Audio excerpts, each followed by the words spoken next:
welcoming Associate Professor Dr. Noor Raha to the stage with her presentation titled Addressing English Language Proficiency in Early Childhood Education, a Research Perspective. Please welcome.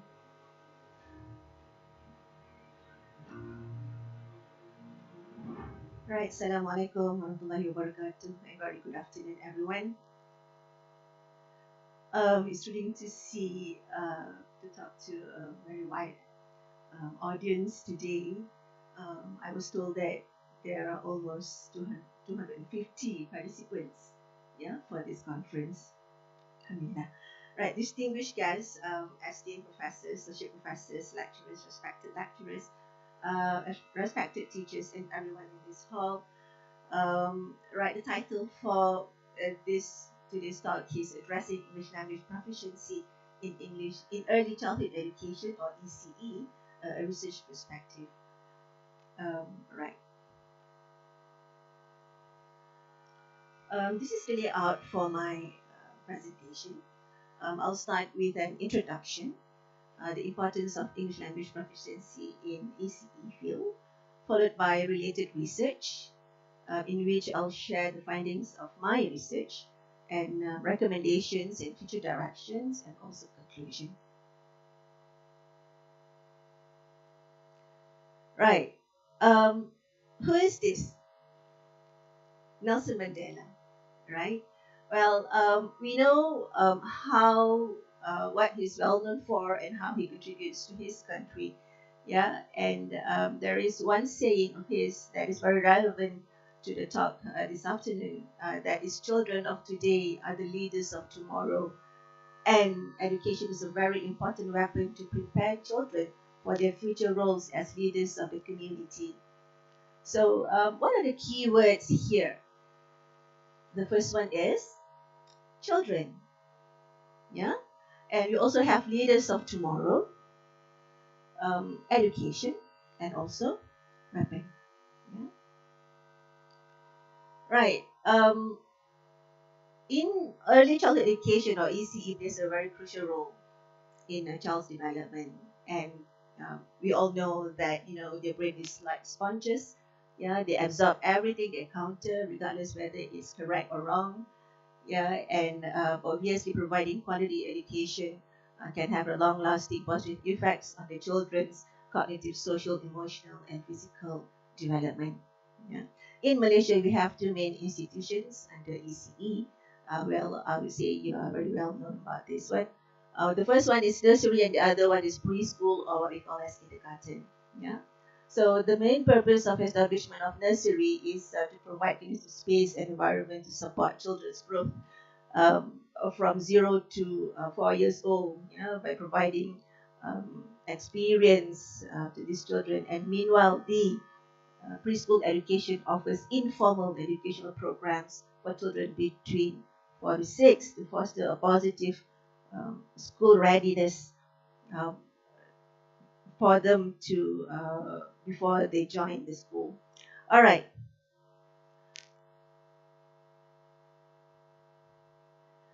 Okay. I'd like to invite every one of you to participate in this activity. Teacher is always a teacher. So here we are going to use ClassPoint app. Are you familiar with this? Yes and no, I would say. So what you have got to do now is to go into ClassPoint app. Okay, and I will give you the code to join.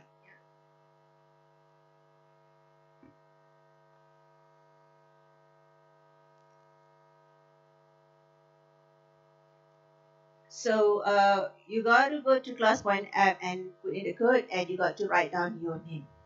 Okay, once I click the slide, then you can start answering the question. It's a very difficult question. Okay, however, there's only one question. Right, are you ready? Yes? Okay.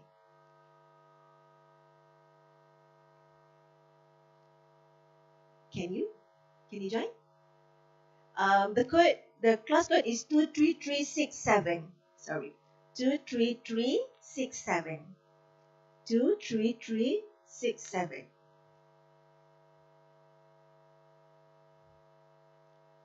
Can you? Yes, good.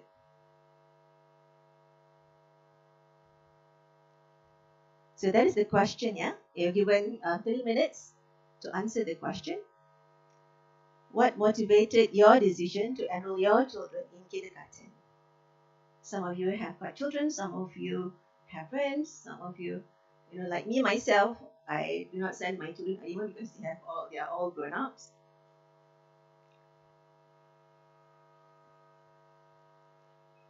Yeah, it's just for 30 seconds. A class is full. Oh my goodness. Anyway, all right. Okay, let's start again. Can we?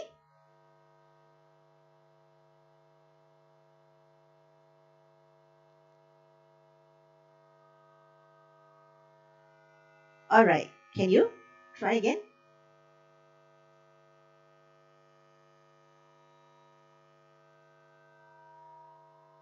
19 second, 18, 17. Full. 18, 19 people, 20, 21.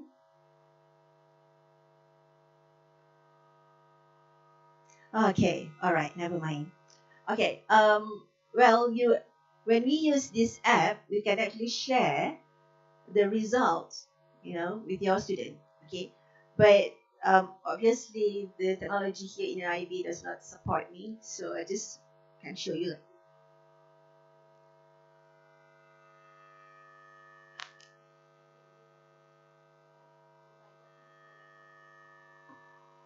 Okay. Right. So from the results, okay, you could see that majority of you choose social and emotional development, and the second one is language and communication skills, and last one is cognitive development. All right. Very good. Thank you so much for your cooperation. So this is how it will look like here when you get a response from your students or your participants. Yeah. This show you, okay, so this is the multiple choice. It's just one example, and you can actually insert it as slide. Okay, you can straight away share with your students. Yeah? Okay.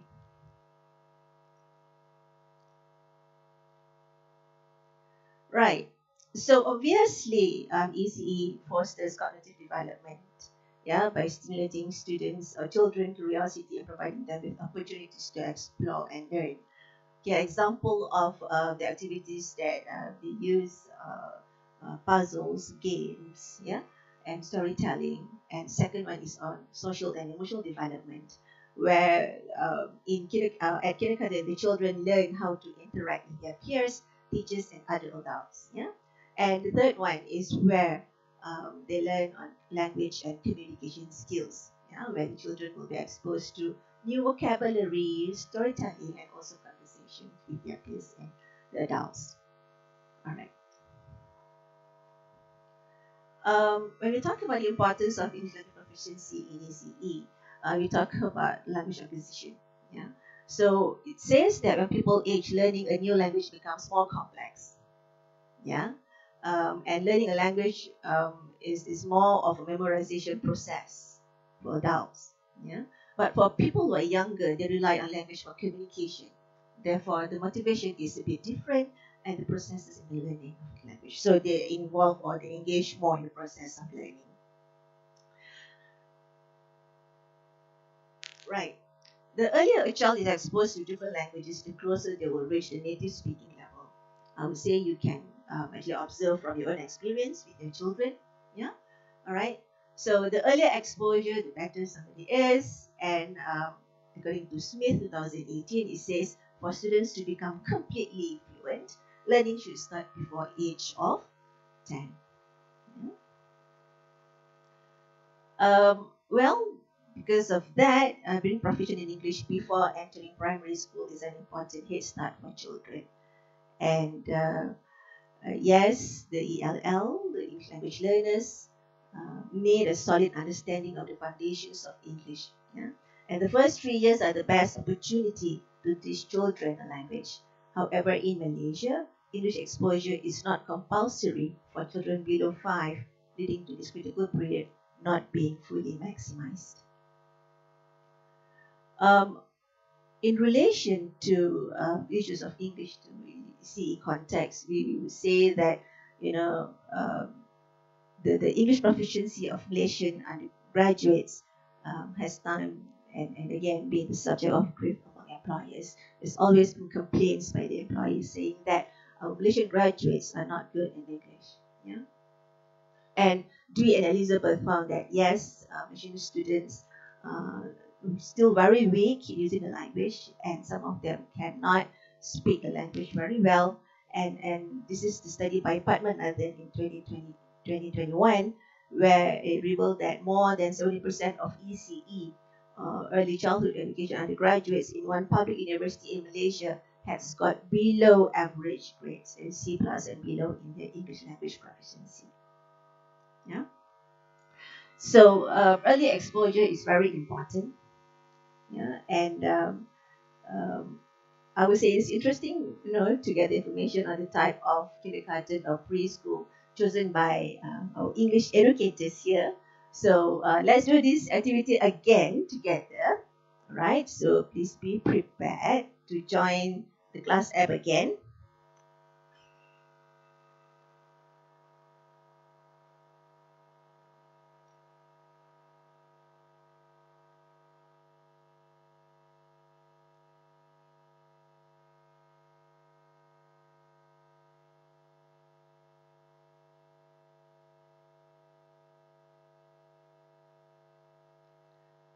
Okay, the code is 23367. 23367. All right.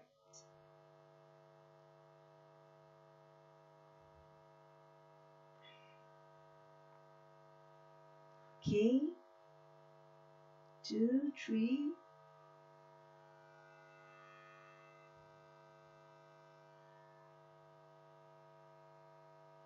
Class closed already. Full already. Okay. 17 people. They can only accept 17 people, 17 students. All right. So let's look at the result.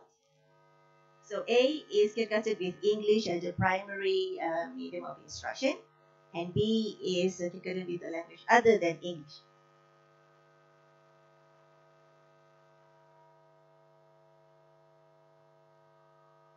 All right. Thank you so much for your cooperation. Okay. So, right. So this is the question. All right. So what we could say is that, you know, preschool is the foundation for good language exposure and proficiency. So what does that signify? Okay. Well, to me, in the context of English language exposure to the children, you know, at preschool, this signifies that they are educators themselves. They must be proficient in the language, yeah, in that English language. All right. If you look at the job advertisements, yeah, in Malaysia, the requirement to become a private preschool teacher, it's not a government preschool teacher, yeah, it's a private preschool teacher is set as minimum as to having SPM certificate. Okay, and in some cases, some private preschool accept Nelayan Menengah Rendah or PMR to become or to join the workforce. Okay, so the priority of hiring these preschool teachers is not directed to those who have or who are proficient in English, but to those who have, good in taking care of children. Yeah, like Fong said here that a large proportion of private sector EC educators in Malaysia are young, qualified, yeah, inexperienced, and underpaid. Okay, ESL Malaysian context. I would say I don't have to talk a lot on this because you are the experts, the people in the LTC. Yeah. Well, based on my research and observation, I would say it's evident that the LTC, has effectively fulfilled the responsibilities, as here it says in the English language roadmap, that the LTC is responsible to ensure the English language development from preschool to universities and teachers training. Yeah. And it is the responsibility of the LTC, and I strongly believe that LTC has effectively fulfilled their responsibilities in providing training to our teachers. And let's give LTC a round of applause. for their outstanding work. Alhamdulillah, very good. Thank you so much. Okay. Yeah, this is the CFR chart. I will say, again, this is the chart where we English educators are asked to memorize in a way. Yeah.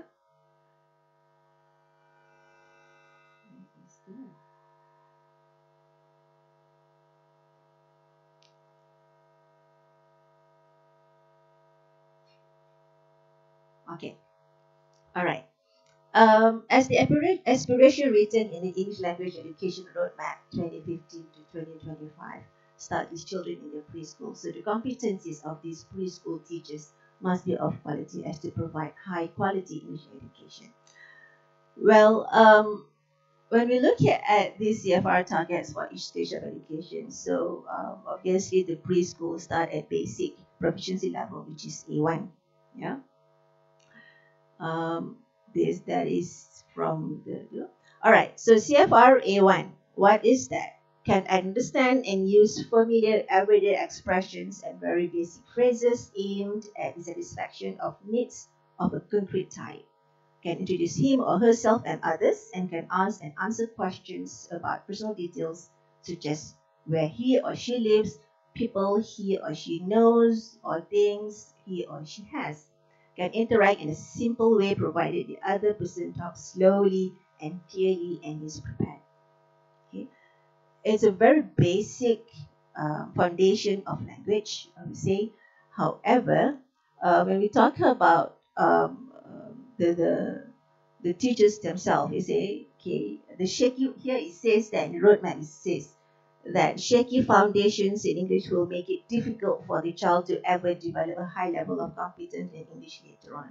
So the basic or the foundation of English language provided to the children by the educators is very important. Yeah? While on the other hand, firm foundations provide the child with the means to achieve excellence.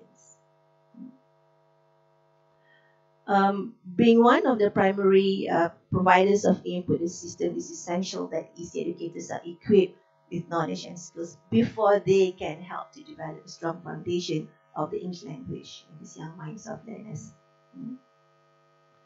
Right, these are the related research that we have conducted so far. We started with KTP. KTP, yeah, okay. KTP is a knowledge transfer program.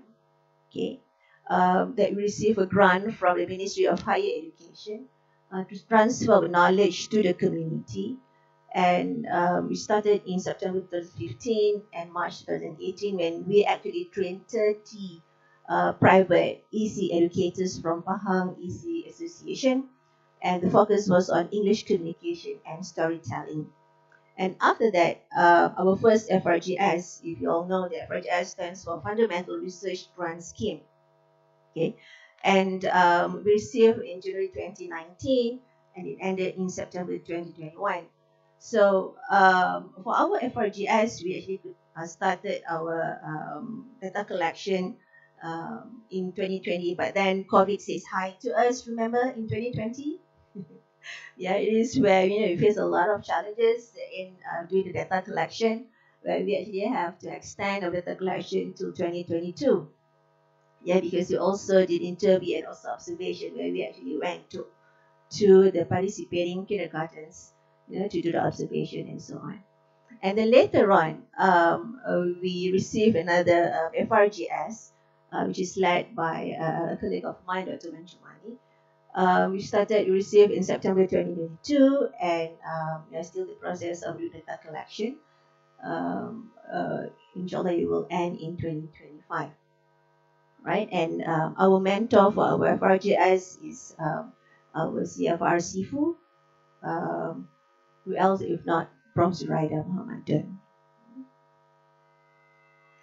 Okay, so what I would like to share with you is the findings from our the first FRGS research. Yeah.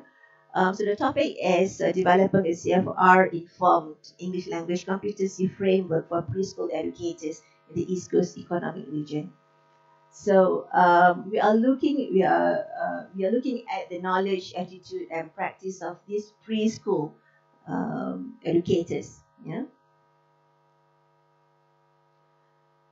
Right, the research took place in the east coast of Malaysia. It involves private kindergartens in Kelantan, Terengganu, and Pahang. Okay, and we collaborated with the state's early childhood educators associations. And these private kindergartens, and please bear in mind, yeah, these are private kindergartens, not the public government or government kindergartens like Kemas or others. Yeah. Why did we collaborate with these associations? Because most of the private EC educators, they actually registered with these associations. Yeah. So in a way, it is much easier for us to do the data collection. Well, our research actually focuses on the educators who take care of the children from 1 to 4. However, later we learned that these teachers actually serve both groups of children, 1 to 4 years old.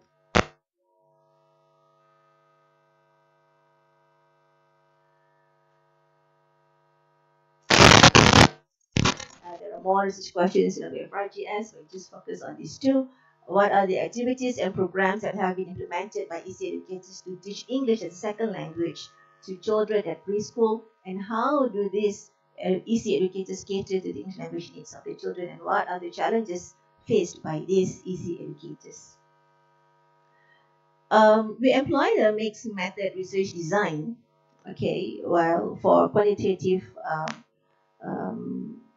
part, we actually employ these early English beliefs and confidence survey, EBCS, question adapted from L 2014.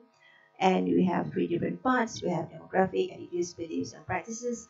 However, for these talk purposes, we only look here at the results for practices. There's a total of 114 early childhood educators involved or participated in the study. Okay, and majority of the educators are aged between 21 to 25. Like what Fong found in his study, saying that these educators are very young. Yeah, and most of them have been with the preschool for 1 to 3 years old, followed by 4 to 6, and 7 to 9. Now, in other words, most of them are still new in the field. Yeah. From the bar chart, it can be summarized that majority of the early childhood educators hold Sijil Pelajaran Malaysia. Okay, 45 of them, 44 of them are diploma holders. Okay, 22 educators with bachelor degree and 1 with master's degree.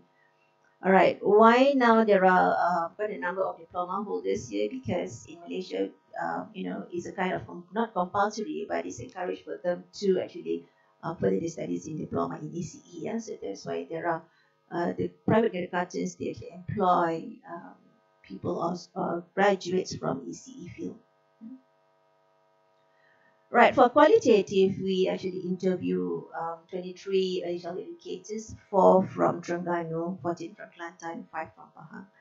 Okay, we actually ask their experiences in teaching English to the preschoolers as well as the English activities conducted at their preschool.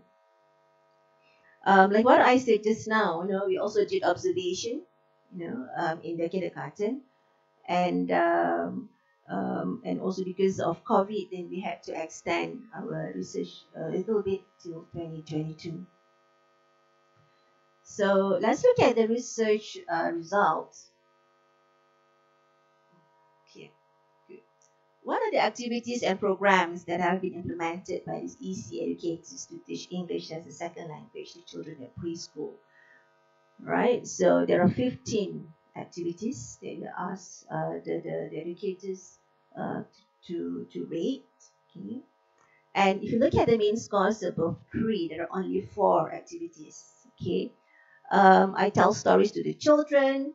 I read English storybooks to the children. I do outdoor activities in English, and I also do artwork in English. So what you could see, the majority of EC educators engaged in storytelling session with the children.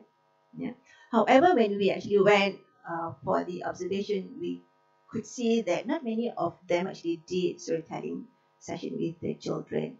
Perhaps they didn't do it when we were there, So, but they did it when we're not there. So this, however, they claim that they did a lot of storytelling session with the children.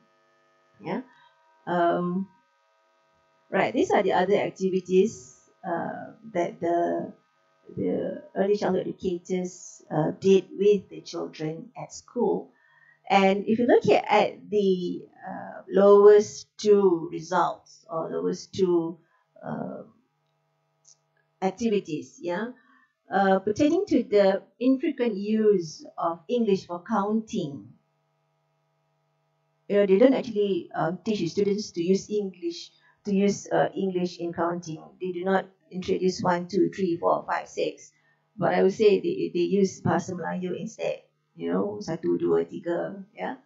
And the other thing is when the main score is very low, where they do not actually, they hardly or they seldomly praise the children in English. So they do not use, oh, well done, great, it's superb, right? Most probably they use Bahasa Melayu lah, yeah, okay? So not so, I would say, yeah, they don't actually use English with the kids. Right, for the interview data, obviously these EC educators, they are not trained in teaching English to children. Yeah, they are not trained. So obviously these teachers did face some difficulties, yeah, in teaching and using English with the children, as there was no formal instruction to use English as the medium of communication. And in fact, the private kindergarten that we chose are not using English as the medium of instruction. Yeah? Since, for example, the interview data here is from K8. K8 only use English 3 times per week. K9 practice English twice a week during the English classes, only during the English classes. Okay, and the other interviewees or the other EC educators is that most of them would mix English with their mother tongue. Okay, so that is Malay language, because some children cannot understand English. Yeah, so that's why they got to mix English, mix Bahasa Melayu as well. Some teachers were not confident with their own knowledge on English language. Yeah, where T3 clarified that speaking is a bit challenging compared to other skills such as reading and writing. Yeah. Right. So based on the interview data, 3 themes emerge from the data analysis. The first one is lack of grammar knowledge, lack of vocabulary, and also pronunciation problem. The first one is lack of grammar knowledge, where K7182 mentioned that they admitted that grammar has always been a problem to them. Yeah, and English grammar has rules that sometimes make her confused. According to T1, she was not even clear how to use she is or she are. And she continued by saying that I usually need someone to explain to me, even the use of apostrophe and others. A lack of vocabulary, where many teachers pointed out that lack of vocabulary hinders them from communicating in English fully with the children. And K4 admitted, that due to small number of vocab, it's for her, she has no confidence in using the English language with the children. And she put a reason where for not using the language for quite some time, so that's why she somehow faced this kind of problem. Yeah. And for teacher 10, she hoped that into enrich the vocabulary and English just to show that yes, there's deficient in the vocabulary repertoire. Yeah. Another theme is on pronunciation problems, where we could see that T7 says that pronunciation has become one of the main challenges in communicating in English. It appears that the Terengganu slang has influenced the way I speak, she said, which makes it sound like Terengganu English. Anyone here from Terengganu? No, not from Terengganu. Okay. And T1, she says that usually Google can help me in pronunciation, but not for grammar, unfortunately. Yeah. So that's why she says that she always have problem in grammar. T3, I do face problems in pronunciation. I'm not so confident with myself because of the Terengganu slang that influences my English pronunciation. P3 says, yeah, pronunciation is a big problem to me. So these are some of the problems pointed out by the teachers, yeah, the EC educators. Right. Let's look at the recommendations and future direction. I would say that there are 4 different challenges in ensuring quality education, quality English education. Yeah? At preschool level, the first one is the English language policy, the kindergarten operators themselves, professional development, and also English graduates' readiness. English language policy, it is recommended that we establish English as the main medium of instruction in preschool setting. Yeah, as we say that early exposure is very important. So we recommend to use English as the medium of instruction in a preschool setting. Most probably, we can also set a clear minimum English language proficiency requirement for EC educators. Most probably at CFR B1 or CFR B2, for the teachers to join the ECE. Extend the dedicated English language instruction hours within the curriculum for 5 and 6-year-old ECE. Yeah. If you are familiar with the curriculum for year 5 and year 6, if I'm not mistaken, there are only like 20 hours. Is it 20 hours or 20 slots?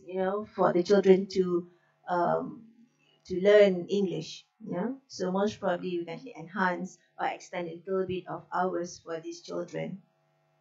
And it's also good to foster enhanced collaboration between preschool and primary school educators, who can actually facilitate a smoother transition for ESL students, ensuring continuity and consistency in English language development, in the sense that if there are English teachers at the primary school, what they could do is to go down to EC classes, okay, and somehow give assistance to these EC teachers to teach English to the children, yeah, rather than giving the whole responsibility to the EC teachers, as we know that these EC teachers or EC educators, they are not English trained, yeah, they are not English graduates. Well, for kindergarten operators, we suggest that they could implement English language as the medium of communication in the kindergarten. We are talking about private kindergarten here. And obviously for that, they got to search for qualified EC educators. And if you realize that kindergarten with English medium, for example, Little Khalif, what is another kindergartens, quite a number of English medium kindergartens. But if you realize the fees are a bit high, yeah, compared to the non-English medium kindergartens, yeah. So fees will be increased, and therefore it will be a burden for some parents, yeah. So are we ready to pay for our children's knowledge? Okay. Right, for professional development, I would say, yeah, we encourage ESL teachers and EC educators to engage in ongoing language training programs. So I'm not so sure whether ELTC actually conduct any training program for private kindergarten teachers. Did you? Yes. Good. Alhamdulillah. Very good. Okay. Implement mentorship programs where experienced ESL educators can guide and support newer EC teachers, sharing their expertise and insights, and provide professional development opportunities that focus on effective strategies for language acquisition in young children. I read in the roadmap, okay, book, where it says there is a planning to offer bachelor in English and minor in ECE. I read it in our roadmap, and I am not so sure whether it has been implemented or not, whether we have offered that kind of bachelor in Malaysia. So if you haven't, most probably we can offer that. Yeah. So the major is in English, and the minor is in ECE. Yeah. And for English graduates themselves, are you ready to go and teach the kids in kindergarten? Okay. And of course, when we talk about being in kindergarten, you have to deal with smaller children. Yeah. Okay. I'm not so sure whether I can get into that kind of setting. anymore at my age. Yeah, so perhaps for those who are still very young, you can go and try to teach the children. Yeah, obviously it is more challenging. Yeah, it is more challenging. And when we went to the um, uh, doing the observation with in the kindergarten, we realized that wow, these teachers they actually very strong. However, the best thing is if it is in public kindergarten, they have quite a number of teachers to look after one class. Yeah, if I'm not mistaken, there are at least 2 teachers to look after one class. Yeah. All right. So we have come to the conclusion part. Oh, okay. It's only for half an hour. Okay, the findings hence provide insight to how we can upgrade the quality of existing English language education provided in preschool. Um, Being it is evident that each of us in this hall we play a very crucial role in ensuring our children to receive the best possible early childhood education. Yeah, whether you are an English lecturer, an experienced educator, a mentor, a policy advocate, a parent, your contribution to the future of our children is very vital. Okay, so the proficiency of the EC educators may give impact to the children's English mastery. Therefore, it is important for us to give proper consideration to the professional development of these EC educators for their future success. Together, we can work together. Yeah, we can work together to create a caring and supportive environment for our young learners. For they are our future leaders. Yeah. All right. So with that, I thank you. But before I end this session, with permission, okay, I'd like to take this opportunity to share with you about our upcoming conference in 2024.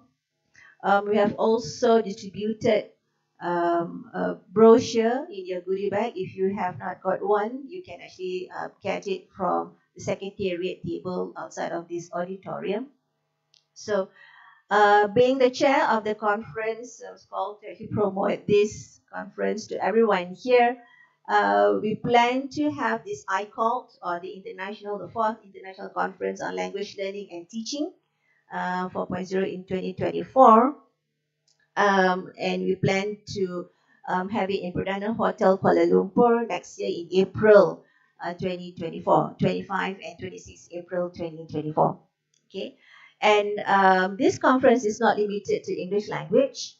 Yeah, you also open it to other languages such as Tamil, Mandarin, German, French, and so on. Yeah. So please share the conference flyers to your colleagues and to your friends. Yeah. And this is the brochure that I've mentioned just now. Okay. Um, I come from the Center for Modern Languages, UMPSA. Yeah, and we at the center we actually offer postgraduate studies. Yeah, we offer postgraduate studies. I have also given the brochures for our MSc TILs. Yeah, so at CML we offer both masters and uh, a PhD bioresearch. Okay, in English language in applied linguistics, and we also offer masters by coursework. Okay, and it's called Master of Science in Technology Integrated Language Studies. Okay, so far we have graduated how many? Six students. Yeah, so we welcome new students for this program. Yeah, so please feel free to get into our portal for more information about this. Right, so thank you so much. That is my email. So, and also our portal, CML portal, for more information about our postgraduate studies. All right. So the references. That's it. All right. Thank you so much. And that's it. Thank you. Thank you, Dr. Raha. Okay, before that, we go to the Q&A session. We open to all here. If you have any question, you may ask